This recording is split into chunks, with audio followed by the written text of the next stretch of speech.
یہ بات ڈھارس بناتی ہے، ڈھارس توانائی دیتی ہے، پورا مضمون باندھا ہے۔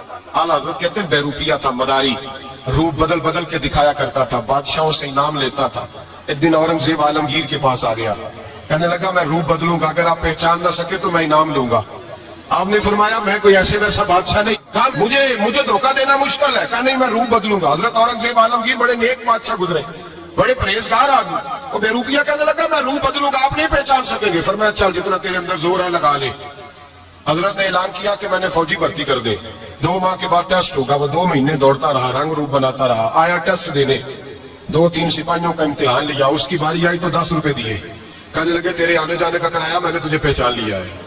کچھ دنوں کے بعد جانے لگے سفر پر تو بھکاری آ گئے خیرات مانگنے، اس نے بھی سارے منہ پر سیاہی مان لی، کپڑے پھاڑ لیے، سر کے بال منڈا لیے، بھویں تک کٹا لی، بدرنگ ہو کے آیا، کاسا آگے کیا تو حضرت نے 10 روپے ڈالے، کہنے لگے تیرے آنے جانے کا کرایہ میں نے پہچان لیا ہے۔ کچھ دن گزرے تو ٹیچر کی ضرورت تھی، اس نے مونچھیں بڑی کر لی، داڑھی نکلی لگا لی، سر پہ جنا کیپ پہن لی، ایک شیروانی لے لی اور ہاتھ میں چھڑی پکڑ کے آیا، کہنے لگا میں استاد ہوں، 2-4 بندوں کا امتحان لیا، اس کی باری آئی تو 5 روپے دیے، 10 روپے دیے، کہا تیرا کرایہ میں نے پہچان لیا۔ 2 سال گزر گئے، وہ جب بھی آتا حضرت پہچان لیتے۔ ایک دن سفر پہ جا رہے تھے، بہت بڑا لشکر تھا، جہاد کرنے جا رہے تھے اورنگزیب عالمگیر، تو دیکھا ایک پہاڑی ہے، پہاڑی پہ لوگ جا بھی رہے ہیں آ بھی رہے۔ اورنگزیب عالمگیر پوچھنے لگے یہاں کیا ہے؟ کہنے لگے ایک بابا جی بیٹھے ہیں دعا کرتے ہیں، اللہ کے نیک بندے ہیں۔ اورنگزیب کہنے لگے یار پرانے لوگ سارے ہی اللہ والوں کو مانتے ہیں، یہ بھی مصیبت آئی ہے جتنی نہیں آئی ہے، سارے لوگ ہی مانتے ہیں۔ کہنے لگے ذرا میں دعا نہ کرا لوں، اچھے کام جا رہا ہوں۔ اورنگزیب بادشاہ تھے، بادشاہ لوگ نازک مزاج ہوتے ہیں، گھوڑے سے اترے، بڑی مشکل سے پہاڑی پہ چڑھے، اوپر گئے تو لائن لگی ہے، بابا جی غار میں بیٹھے، کہنے لگے میں نے ملنا، میں اورنگزیب ہوں۔ انہوں نے کہا ہمارا بابا اس طرح کا پیر نہیں کہ امیر آئے تو رنگ اور ہو، غریب آئے تو اور ہو، یہاں اگر ملنا ہے تو لائن میں لگ جاؤ، سب ایک جیسے۔ اب لائن میں کھڑے ہو گئے، 50 آدمی آگے تھے، کہتے ہیں 51واں نمبر تھا، تھک گیا دھوپ میں کھڑا کھڑا۔ جب میں پہنچا غار کے دہانے تو میں نے بابا جی کے چہرے پہ نظر ڈالی تو بڑا نورانی چہرہ، بڑی خوبصورت لب و لہجہ۔ میں نے کہا میرے جیسا آدمی بھی پگڑی باندھ لے تو اچھا لگنے لگ جاتا ہے، بڑا خوبصورت انداز۔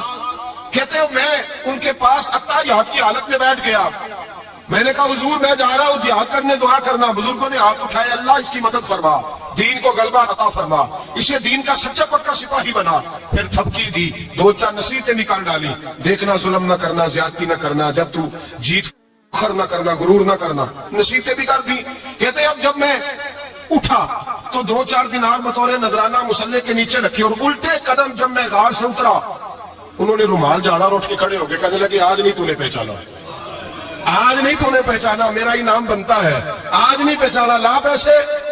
اورنگزیب کہنے لگا یار تو نے حد کر دی، کہاں چڑھا کہاں کھڑا رہا، دھوپ میں تھک گیا، کمال کر دی بھائی تو نے، بتا تو کیا لے گا، اب تو دیکھ جلدی بتا، کتنے لوگ پیچھے دھوپ میں کھڑے ہیں، لشکر سارا کھڑا ہے، کیا لے گا؟ اس نے کہا سب سے قیمتی ہیرے وہ ہے جو تیرے سر کے تاج میں لگے ہوئے ہیں، مجھے تیرا تاج چاہیے۔ اور بھائیو سننا اور یاد رکھنا، میرے اعلیٰ حضرت کہتے ہیں بادشاہ نے سر کے اوپر سے تاج اتارا، بہروپیے کے قدموں میں رکھا اور کہنے لگے یہ لے، اور یہ تو تیرا مانگنے پر میں نے دیا ہے نا، میں واپس آتا ہوں تو آنا میں اپنی مرضی سے بھی تجھے دوں گا، تو نے اورنگزیب جیسے بندے کو دھوکہ دیا، آنا میں اس وقت بھی دوں گا۔ وہ دے کر بس بات ختم ہو گئی، حد ہو گئی، دے کر کہتے ہیں جب میں پلٹا نہ واپس، بہروپیے نے آواز دی بادشاہ ٹھہر جا، تو میں نے پلٹ کے دیکھا تو کہنے لگے یہ اپنا تاج لے جا، اٹھا اور لے جا۔ میں نے کہا 2 سال بیت گئے تجھے محنت کرتے، آج قابو آیا تو لے جاؤ، کہنے لگا لے جا، مسئلہ سمجھ میں آ گیا۔ میں نے کہا مجھے بھی تو سمجھانا، کہتے ہیں وہ پھوٹ پھوٹ کے رویا، اس کی آنکھیں برس پڑی، سیلاب کی طرح آنسو بہ نکلے، تڑپا، اور لوگ کہنے لگا بادشاہ میں نے جھوٹ موٹ رسول اللہ کی غلامی اختیار کی تھی، جھوٹ موٹ کی داڑھی، جھوٹ موٹ کی پگڑی، جھوٹ موٹ کا فقر، میں نے جھوٹ موٹ نبی پاک کا لباس پہنا ہے، تو تیرے جیسے بادشاہوں کے تاج میرے قدموں میں آ گئے ہیں، اگر میں سچ مچ رسول اللہ کا غلام بنوں گا تو اللہ کیا کچھ عطا فرمائے گا، اللہ کتنی نعمتوں سے نوازے گا۔ میرے اعلیٰ کیا فرماتے ہیں؟ اعلیٰ حضرت فرماتے ہیں فرشتے بھی کرتے ہیں تعظیم میری۔ کون جی؟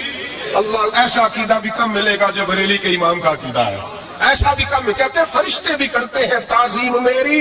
کیوں؟ فرمانے لگے فدا ہو کے ان پر یہ عزت ملی ہے، فدا ہو کے ان پر یہ۔ حضرت سلمان فارسی گورنر تھے، کھانا کھا رہے تھے،